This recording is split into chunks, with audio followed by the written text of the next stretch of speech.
Today will be a day to remember for the rest of your life. The Pro Football Hall of Fame is excited to present the heart of a Hall of Famer program connected by Extreme Networks. With over 100 Hall of Famers participating, we have reached 47 states and countries all over the world, sharing the message that football is more than a game and can teach Americans important life values like commitment, integrity, courage, respect, and honesty. But you have to make right decisions even when nobody's watching you. Well, respect is not just given out. It's not handed out like a brochure. It's earned. Today, you are presented with an opportunity to meet and learn from one of the greatest football players of all time.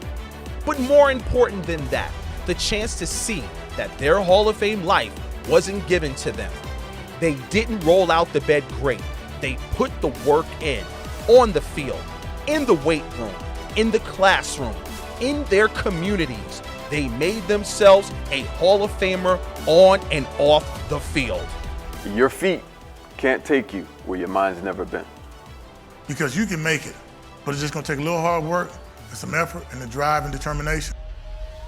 And today, you will learn you can do the same thing they did. You don't have to have a gold jacket or a bronze bust to make a difference in the lives of others. It's your decision whether you want to be a successful student, son, daughter, brother, or sister. If attitudes are contagious, is your attitude worth catching? It's integrity as well, because when you decide to pursue something and you don't quit, that says a lot about you. Commitment to excellence. We can all aspire to be the best. Welcome to a once-in-a-lifetime program, the heart of a Hall of Famer program, connected by Extreme Networks. I'm grateful to the Hall voters and humbled to join the 2022 class and 29 former 49ers who preceded me. I proudly wore gold throughout my career. I'll cherish this jacket for the rest of my life. You know, noted writer Arthur Brooks compares us to a grove of aspen trees with a single root system. That's you too, Brooks writes. You're not a tree. You're part of a vast root system, and you need to cultivate your system. Not just look out for your tree. I stand here thanks to my root system, my wife, family, and friends, teammates, my football brothers, the University of Notre Dame and the 49ers, coaches who saw potential and honed it, doctors, trainers, spiritual mentors, and our church and school community. All right, with that, I'd like to welcome everybody who's sitting here in front of us here at the Pro Football Hall of Fame for another installment of the Pro Football Hall of Fame's Heart of a Hall of Famer series connected by Extreme Networks. Our mission here at the Pro Football Hall of Fame is to honor the greatest of the game, to preserve its history, to promote its values, and to celebrate excellence together. Those values we promote, those of commitment, integrity, courage, respect, and honesty, all of which is going to make this gentleman sitting right here beside me here in a few minutes one of the best football players of all time, but it made him a great family member, a great dad, great member of his community, and truly can make everybody sitting in this room a great student, a great teacher, and a great member of their community. As always, my name is Jake Ray. I'm the Youth Education and Leadership Manager here at the Pro Football Hall of Fame in Canton, Ohio. And we are super excited to have all of our students as part of the program here today. Before we bring on our special guests, I do have some thank yous I'd like to pass out. First and foremost, I'd like to thank all of our teachers who brought their students here today. We're super excited to just be a small part of your students' learning experience. Have to thank the students as well.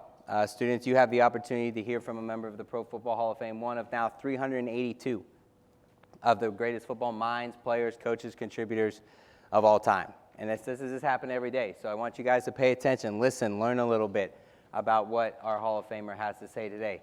And lastly, and most importantly, we have to thank our great partners at Extreme Networks for everything they do for us here at the Pro Football Hall of Fame. Without their support, students here today, students all over the country, would not have the opportunity to hear from our Hall of Famers. We want to thank them for their gracious support. We also have a lot of awesome schools with us. I mentioned how important the students are. We've got Rittman High School, Newton Falls High School, Warren JFK, Norton Middle School, as well as Barnesville High School. So welcome everybody who's here today, and thank you for being here. Throughout the program today, students, you do have the opportunity to ask questions. Now, a lot of students have already been pre-selected. They've got note cards and sitting in the back of the room. They are going to ask some questions today. If you don't have a card and you have a question, there's some Hall of Fame staff members in the back. Find them, tell them your question, and we might just be able to squeeze it in as part of the program today. But no matter where you guys are today in the Pro Football Hall of Fame, now we do ask if you keep your phones on silent, keep them in your pocket during the program. But if you guys are out touring around today, taking pictures, make sure you post them and tag @ProFootballHOF and use the hashtag HOFvalues, and your post just might be reshared. So that's enough of me talking. Without further ado, I'd like to welcome a man who had 89.5 career sacks, played in 208 games, was a 4-time Pro Bowler, spent 14 seasons in the NFL, but most importantly, he's a Hall of Famer. Please welcome Hall of Famer Bryant Young.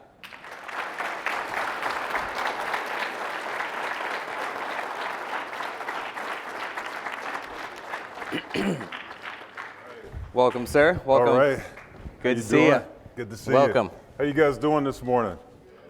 Good. How are you guys doing this morning? I like it. Awesome. Well, first off, we want to thank you so much for taking time out of your busy schedule to be here for this, not only this program today, but for the entire residency program, which we'll touch on as we go through the program today.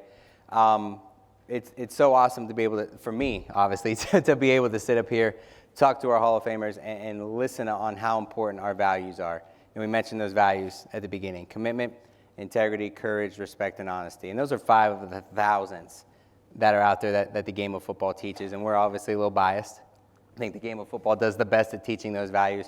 But when you look at a value like, commitment or courage or integrity, they're so easy to comprehend on the surface. How did those values, deep down, into your core, make you the person you are today?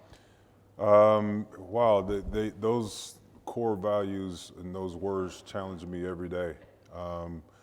When I think about integrity, and we know the kind of the meaning of integrity, and that's doing the right thing when nobody's looking, and that's pretty much it. But integrity doesn't mean you have to be perfect.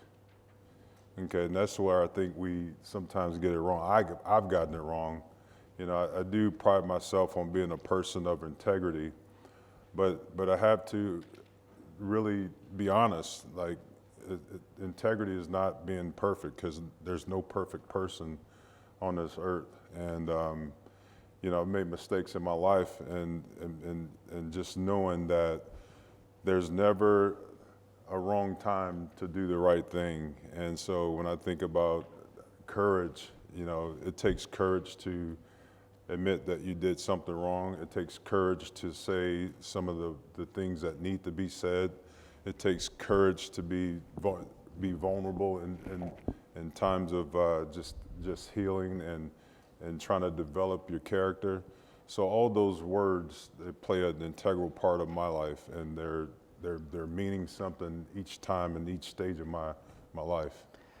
And I love starting off with that question, because it not only focuses on it's something that's super important to us here at the Hall of Fame, but you didn't talk anything about football. No football talk was in there, and I think that's a great message, because those values, as we talk about them as the Pro Football Hall of Fame, and we know they're important in the game, but they are important to making you who you are. So with that being said, let's look at the game. How did those values help you become the player and the person you were on the field? Just, when there are times when we talk about working hard, and I know there's some young athletes and scholars in this room, student athletes, but when you think about preparation, and those words, how do they play into the development of the person as a football player? And so I think about, when nobody's watching, am I gonna do the extra rep that I need to do, or do the reps that's been given me and follow the plan that's been laid out for me when nobody's watching? And so that word integrity, it goes into it.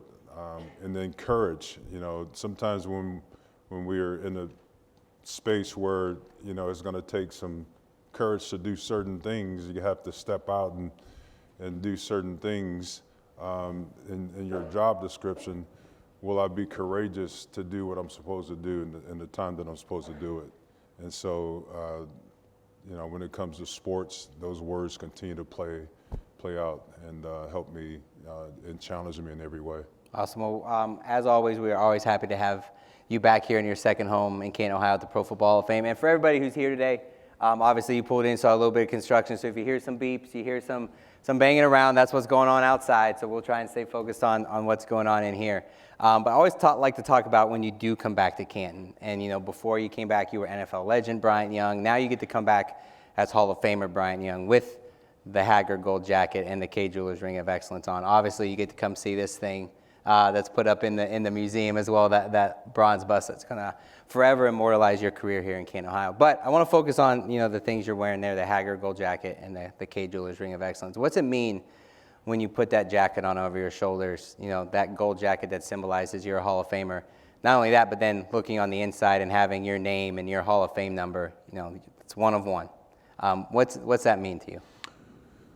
Wow, it continues to leave me speechless when I think about the number of people that have coached, that have played, that have owned teams. Of that, there's still less than 400 people of all the entirety of the game that wears this jacket, that can don this ring, or that is a sculpture of a bust of them. And that's very humbling to me. I'm number 362 of 382. 382 this year, and so when I think about that, wow, that's a very, very, very small percentage, less than 1% when you think about the entirety of the game and all the people that have been a part of it, and that's so humbling to me.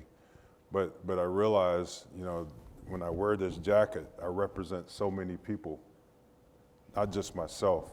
I represent my community, I represent my family, I represent the coaches that inspired me, that have developed me, I represent the teachers that have taken time to help educate me, and community leaders and spiritual leaders.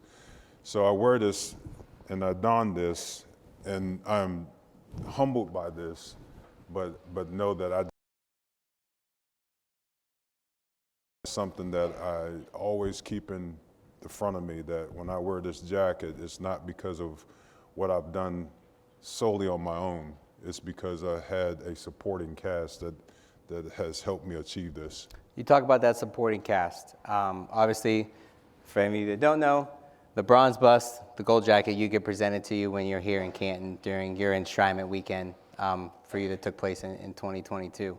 But that K Jewelers Ring of Excellence comes a little later, and you get to actually get that presented to you in your home stadium in front of the fans that cheered you on throughout your career. What did it mean for you, not only to, obviously you talked about getting the ring and the impact on your life, but to be able to do a moment like that in front of 60, 70.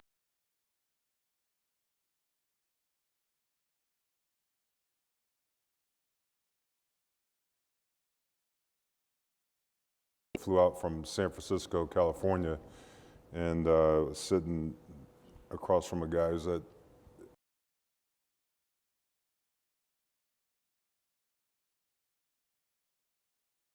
it's a Hall of Fame, Pro Football Hall of Fame Ring of Excellence, and it's a little different, and the significance of it.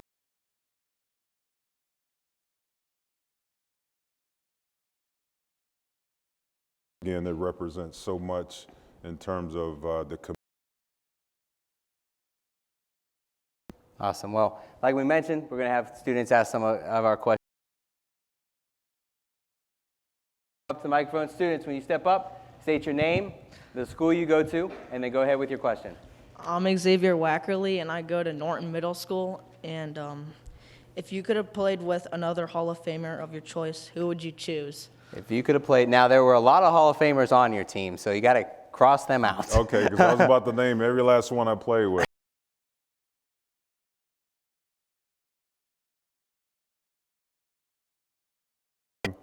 Richard Dent, Charles Haley, Ricky Jackson, and Kevin Green. I mean, but besides those guys, I mean, I would be honored to play with any other Hall of Famer that I hadn't played with before. One of the guys who's my idol is Mean Joe Green. Like, what would it have been like to line up next to Mean Joe Green, who was the standard in my eyes for defensive tackles or nose tackles, the position I played, and to be able to line up next to him would have been a huge honor. Awesome. All right, our next student question. Next student, go ahead and step up to the microphone. With your question. My name is Leighton Johnson, and I go to Norton Middle School. When adversity struck, where did you go to regain your confidence? So when adversity strikes, and you definitely went through some of that, how did you, give us a little bit of background, don't have to dive too far in, but give us a little bit of background on that, and where did you go to, because I'm assuming it took a lot of, talk about courage to step back out on that football field. Yeah, so I had a devastating leg injury in 1998. I have a tib-fib fracture, still have a titanium rod in my tibia. But I found myself in a situation where I thought my career was going to be over. And so it made me reflect in. And the places I go when adversity strikes is to my faith and just relying on my faith. I'm a big believer in Jesus Christ and who's the Lord and Savior of my life. And then my family, and they're big supporters, and they give me wisdom and inspiration and advice and the right nuggets at times.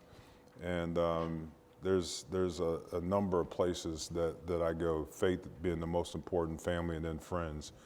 The worst thing that I can do, and I'm also guilty of this, but I know and realize that it's not the healthiest way, is to go introvert and be isolated.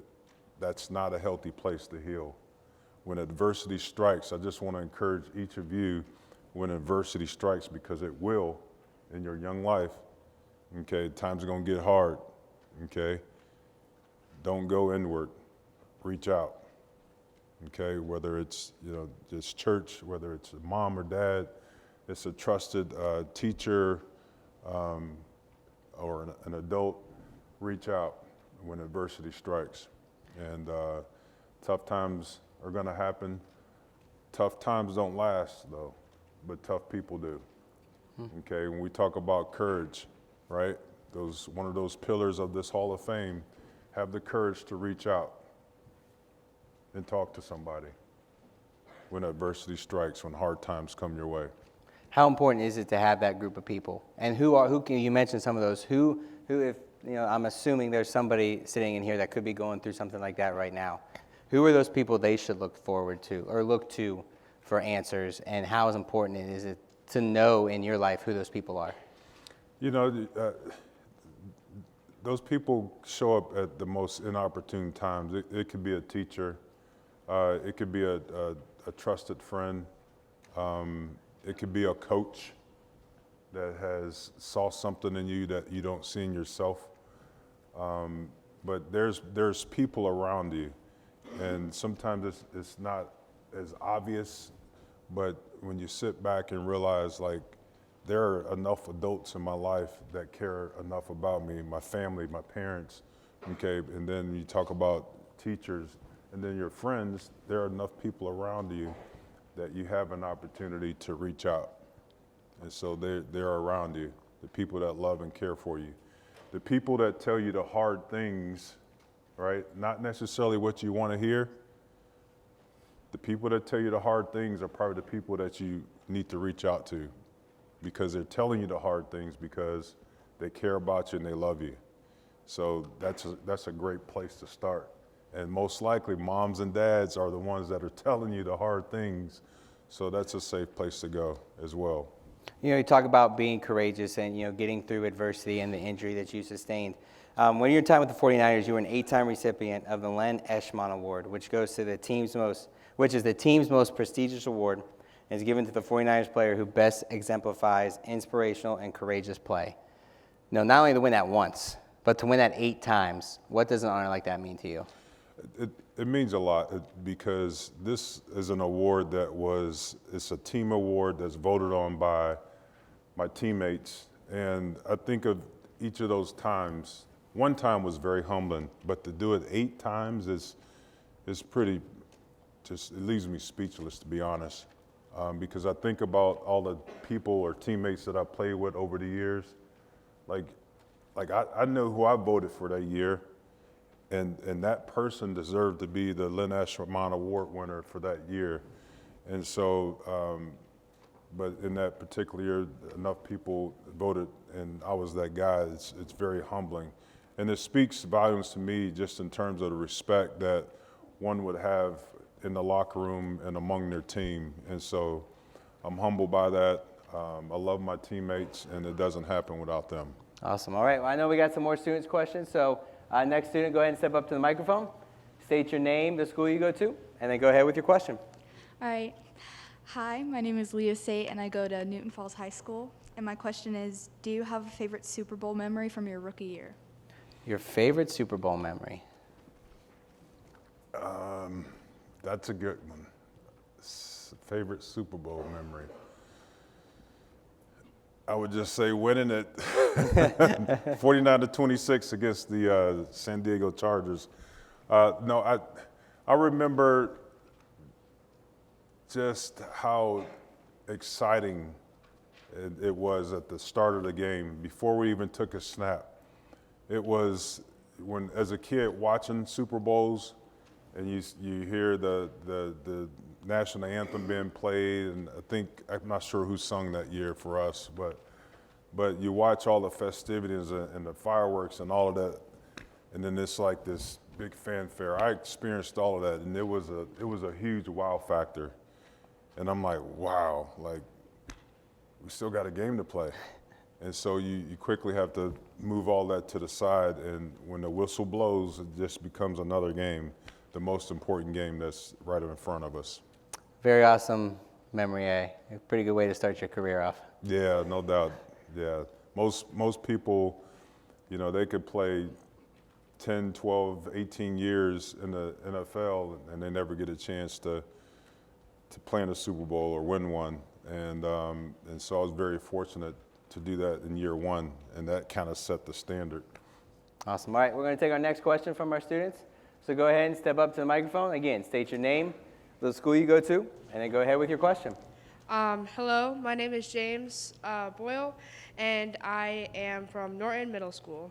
How were you able to handle the spotlight and remain humble throughout your time in the NFL? Humility. Humility. It's you have to keep that in front, no matter what I did in my life, and I think too, because I was such an introverted person anyway, that was a start. But I knew for me that my faith, I mentioned before, was a big part of my life, and I'm not who I am because I wired myself this way. But I do acknowledge that the creator of the universe wired me in such a way, and that I'm able to work in the capacity that I work, that I'm able to do the things that I do because of how I'm wired, and achieve the development, and to help me get in a position to get bigger, stronger, and faster. So it starts.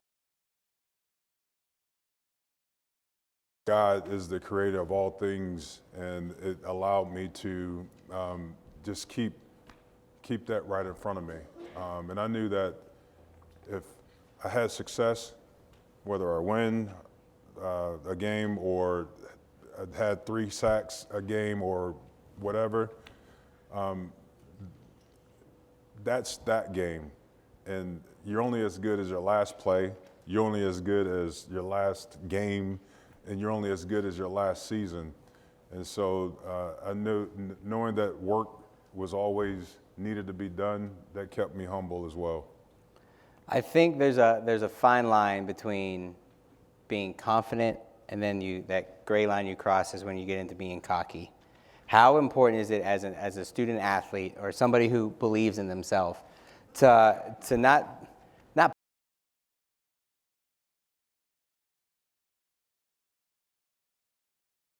but at the same time not knowing to cross that line, because then you're looked upon differently? Yeah, there is a fine line. There's a difference between being arrogant and cocky because you're overinflated and you have a higher view of yourself. But I want us to all understand, like it's important for us to be confident, right? But not overconfident, because when you do something, whether you're preparing for a test or you're preparing for a game or competition, like your preparing, right? Doing the hard work, making sure that you know your plays or you're studying on this.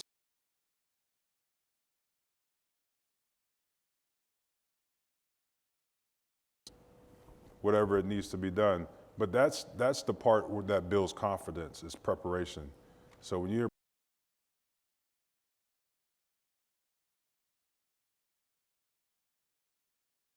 inflated, higher view of ourselves, like you want to go out there and have a little bit of swagger, and that's great. But also make sure that we don't overinflate ourselves.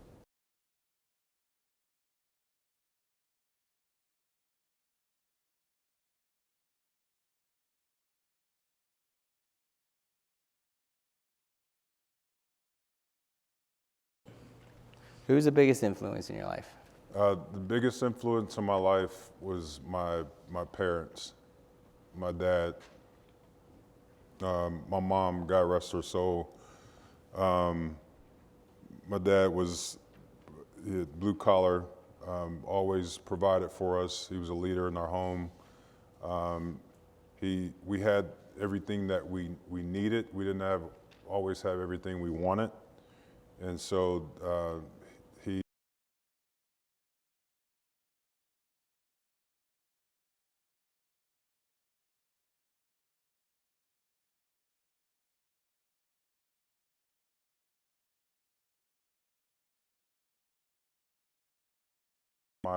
my life and given me great wisdom along the way. And so I do want to make sure that I mention that too. Awesome. All right, we'll take our next student question. Again, step to the mic, state your name, the school you go to, and then go ahead with your question.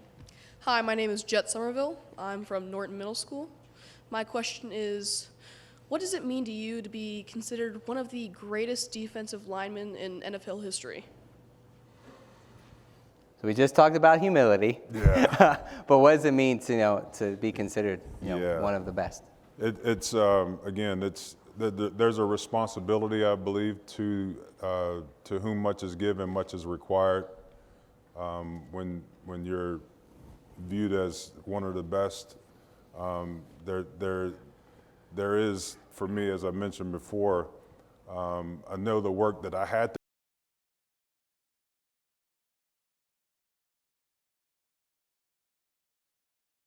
There are so many other people that were a part of this story too. And so that right there is the thing that keeps me right there. And it's like, man, if I'm part of the standard, but I had a cast of teammates and so many other people that were a significant part of that story.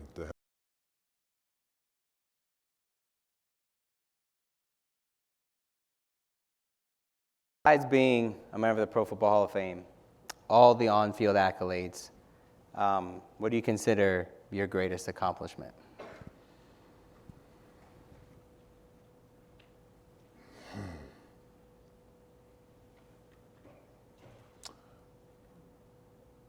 Greatest accomplishment, that's a lot of things, man. Just being able to be here today. And I think about life, like to me, like this is a great achievement. Winning a Super Bowl is a great achievement. But I'm most proud of, and I feel like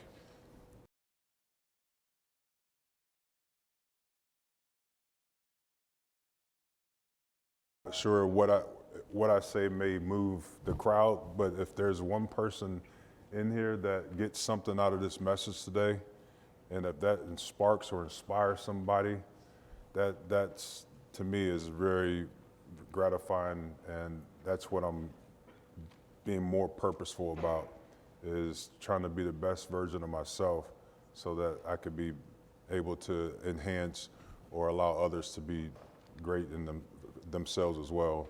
And so that's always changing, because it's like there's always work to be done. If I look back and say, you know, man, this was accomplished.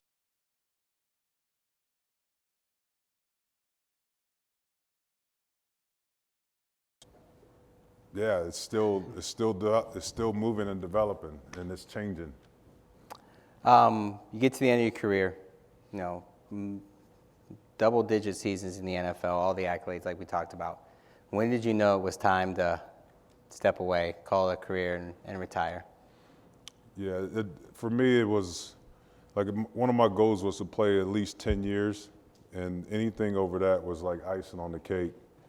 And so I got the year 12, and I was like, man, like I don't want to be that guy where they have to kick me out the door, or I'll be a has-been. But I had so much respect for the game that I wanted to make sure I left the game on good terms.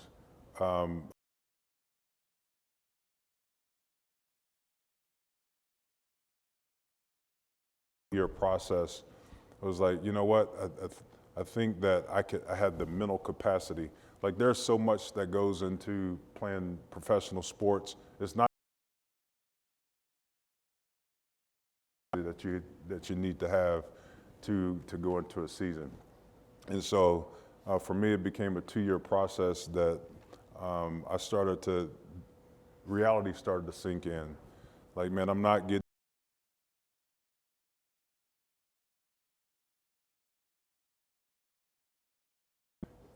right, is to lead a game on a healthy term. And so I knew it was time to step away when the locker room started to change. I probably wasn't as quick or fast as I needed to be, but I chose to step away from the game because I could not, out of respect for this profession, I didn't know if I could get there mentally to play through another tough season. And so I thought physically I could do it, but I didn't think I could do it from a mental capacity. And so I left the game after 14 years because I had so much respect for it. I didn't want to cheat the game. Career ends, you know, you start getting into life after football, then the Hall of Fame shows up. You know, you find out you're going to be in the Hall of Fame, and then it's a whirlwind of a summer. But I want to talk a little bit about your experiences here in Canton during Enshrinement Week. And for those of you that don't know, you know, there's an event that happens here every summer called the Nitschke Luncheon, and it's only for Hall of Famers. So only if you got one of those, you're allowed to go into that room. None of our staff, no cameras, not even the president of the Pro Football Hall of Fame is allowed in that room. It's solely Hall of Famers. And I'd like to bring this up because I'd like to talk about the idea of respect. And, you know, obviously on the field, you have respect for your teammates, yourself, respect for your opponents. But you're stepping into a room of your heroes, of people who looked up to you, guys you played with, guys you play against. In that room, you know, what is that level of respect like? And is there anybody you always tried to seek out and talk to every year when you're back in Canton? Yeah, that luncheon is such just a special time. I think that's when you realize the impact of what this hall really means and what it's about is when you're being a part of that luncheon. And so when it's your first time, when you're a rookie Hall of Famer, you're not allowed to speak at that luncheon. And so you have to listen. And so to hear, you know, guys that have been enshrined many years ago, hear them speaking, and you're just sitting back and you're relishing in the advice and the wisdom that they're laying out. It's pretty remarkable. The guys that I really wanted to seek out were other defensive linemen. And so we make it a point each year, to come together and make sure that we get an annual picture at those luncheons. Or there are times when, like one particular year, I wanted to really have a conversation with Mean Joe Green and just kind of pick his brain a little bit. And so those are really, really special times. And then lastly, on enshrinement, obviously you saw a little preview of it in the intro video, your enshrinement speech. Obviously, every enshrinement speech has its own, unique twist and, insight to a guy's, career on and off the field. But yours was one of the most moving speeches, top 5, I think, for sure, especially since I've been here at the Hall of Fame.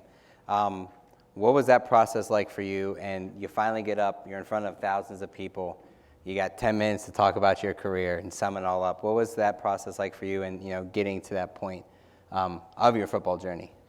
Yeah, it was a lot of processing to get to that 10-minute speech that was the final speech. It took a lot of self-reflection, and it took a lot of soul searching, and to be able to kind of bring it all together, all the experiences in the career that I had, and sum it up in that 10 minutes, it was quite a challenge. And part of that speech, what I did was I kind of went off the script. I didn't do like a traditional Hall of Fame speech, and I wanted to make sure that I kept a promise. And so part of my speech was honoring the people and thanking the people that had an integral part of my career, but also it was fulfilling as well to keep a promise that I made to my 15-year-old son who passed away of brain cancer. And one of his greatest fears was not that he was actually dying, but that he would be forgotten. And his mom and I, we made a promise that he would never be forgotten. It broke our hearts in this innocence that as he was transitioning, he thought that he would be forgotten. And so for me to keep a promise, part of my speech was on the biggest stage of anything that I've ever experienced, was to fulfill a promise that I made to my 15-year-old son.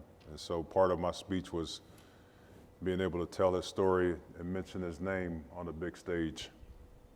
Awesome. All right. Well, I know we got some more student questions, so go ahead and step up to the mic, state your name, the school you go to, and then go ahead with your question. My name is Ethan Powell, and I'm from Newton Falls High School. And my question for you is, how cool is it for you to watch your son, Bryce, follow in your footsteps and play for Notre Dame football? So you had to wear a Ohio State sweater when you asked the question? That's not fair. I have seen some scarlet and gray on today. I will. That's not fair. I did not think about that until I sat down here. No, I'm busting your chops. It's surreal to be able to, one, play the game and then have a son that follow in your footsteps, but it's not in my footsteps. It's really his story. When my son started to play football, me and his mom, we sat him down and we're adamant about one thing, the message. We said, Bryce, you don't have to play football. Like, this is a tough sport, and we're not making you play. You don't have to play. You're smart, you're creative, you're a brilliant kid. You can do anything you want to do. And I said, but if you choose to do that, don't play for me. Don't play for your mom. Play because you want to play, and it matters to you. It don't need to matter to me. It needs to matter to you. And so, it's refreshing to be able to watch him write his own story, and him take ownership of his own kind of career in this path. And so, to be able to be a support in every way I possibly can, it's awesome. Just watching him, because he's having fun. He's doing it way better than I ever did it at this age, at his age, the age I was back then. And, as a freshman, he just finished his true freshman year at Notre Dame, and he played a significant amount of snaps and was able, he blocked 3 kicks. He got Special Teams Player of the Year, and that's a pretty awesome feat. So he's on the right track, man. He has a really good start. He has a bright future ahead. So I'm excited for him and looking forward to watch how he develops. Awesome. Perks of having this thing in front of me, I get sent some pretty cool stats throughout the program. Bryce is a 76 defensive end on College Football 25.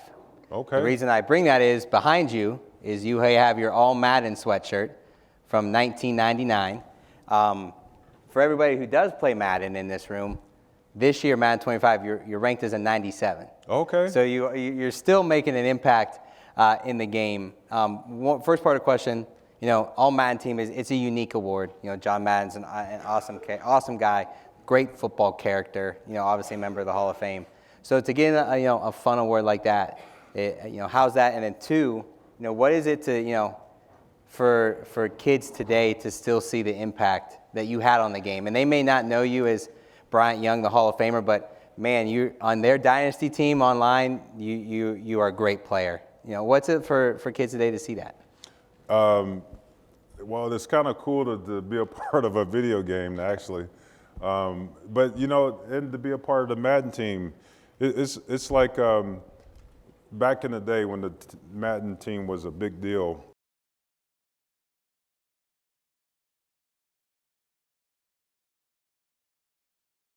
They were excited to be on the Madden team. Not that they weren't excited to be on the Pro Bowl teams or the All-Pro teams, but when you got chosen to be on the Madden team, man, it was like significant. Like it was up there with the Pro Bowl teams because John Madden actually selected who was going to be on those teams. And to be a part of those teams was a badge of honor because of this like iconic personality and voice. And this guy that had coached the game, been around it, won a couple Super Bowls, and his stamp of approval mattered. And so to be a part of just the Madden brand is very special. Awesome. All right. We got another question from our student here in the back. So go ahead, step up, state your name, the school you go to, and then go ahead with your question. Hi, my name is Lily Goodwin, and I'm from Norton Middle School. And my question is who was your favorite teammate in college and in the NFL? Favorite teammate in college and the NFL?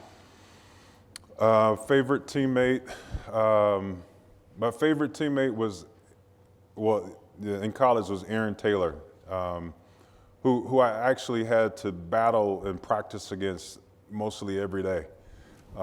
So Aaron Taylor was my best friend in college. He was the best man at my wedding. And we actually not only practiced against each other in college and sharpened each other, made each other better, but he got drafted to the Green Bay Packers in '94, and I went to the Niners, and we happened to play against each other a couple times, and it was kind of surreal, being best friends and lining up against each other in a game now. And I remember this time where we just start laughing in our stands as Brett Favre he played left guard, and I was the left tackle, sometimes right tackle, defensive tackle, and Brett Favre was in his cadence, Monday Night Football, and both of us are hand in the dirt, and we're sitting there laughing in our stance. And so that was a pretty special moment. And then in the pros, I would say Junior Bryant has been a really good friend of mine over the years. Junior didn't get drafted. He was an undrafted free agent, he actually played at Notre Dame together, but we were great teammates in the pros. We played about 8 years together professionally as well. Awesome. I got time for a couple more questions here. Obviously, for everybody in here, watch the big game on Sunday. On Thursday, we at the Pro Football Hall of Fame got to be a part of the NFL Honor Show and announce our new class of 2025. We got 4 awesome guys coming into the Pro Football Hall of Fame this year, and the video you got to watch was, of them getting going to their house, getting their door knocked on by a Hall of Famer to let them know that they were in the Pro Football Hall of Fame. You have had the fortunate ability to be on both sides of that door. Charles Haley knocked on your door, then pushed you in a pool. And then you got to knock on the door of Patrick Willis to let him know he was going to be a Hall of Famer. What was the experience like, obviously, to find out you're going to be in the Hall of Fame, but then to be able to tell somebody that they're going to be a member of the Hall of Fame? Wow, to receive the knock was a dream, to be honest. it was probably one of the most surreal moments in my life. Like everything kind of came to this point of this violent knock at my door, and I see this cheesy, big smile, long, big-headed guy in a yellow jacket and Charles Haley knocking on my door, and it was just I just knew what time it was, and that was a beautiful moment. And then at the end of that, he pushes me in the pool and he walks off. But then also to have the opportunity to now be on the receiving end of giving a knock or being the guy to knock, to welcome a teammate of mine into the Hall of Fame, it was like it has come full circle. So Patrick Willis, it was a privilege for me to be able to knock on his door, a guy that I'd only played 1 year with, but even in that 1 year, he was my last year, his first year, I just saw greatness. I saw greatness in the guy at a very young age in his first year, and he just exuded everything of a Hall of Fame career. Not only just as a player, but he was a super awesome person, great personality, and it was a blessing for me to be able to knock on his door and welcome him into the Hall of Fame. Awesome. Well, we're excited to officially welcome our new 4 class members here this summer. Before we wrap up, I just want to again say thank you so much for being here, for talking to all of the students here today. Everybody who's here today, Mr. Young is here for our fairly new still residency program. He's going to be here for a couple days, leaving a huge impact not only here in Canton, Ohio, but in the surrounding community as well.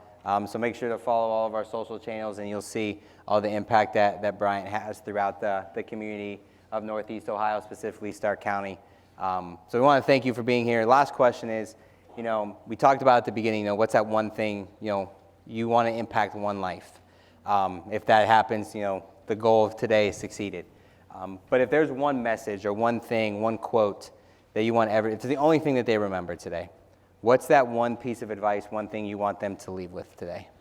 I kind of alluded to it earlier, and I'll say it again and kind of expound on it a little bit more, is that we're at a really different era where you have so much information at your fingertips, and you're able to learn a lot faster, get information a lot quicker to expand your knowledge. And so my advice to you is don't always believe what you hear, and just make sure that we always stay grateful, keep gratitude in front of you, right? And so what does that mean? Always be thankful. Be thankful to what you have. Be thankful to the people that make sacrifices for you. Be thankful and be gracious to the people that love on you. And it's not always family that loves on you.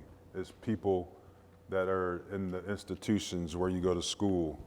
And so just be grateful, okay, that somebody's being able to love on you and they care for you and they want the best for you. So don't ever lose sight of that. If you keep gratefulness and thankfulness in front of you, you can go a long way. That'll keep you humble. Awesome. With that, we're going to wrap up this installment of the Pro Football Hall of Fame's Heart of a Hall of Famer series connected by Extreme Networks, featuring class of 2022 inductee, Mr. Bryant Long. Let's give him a round of applause for being here today.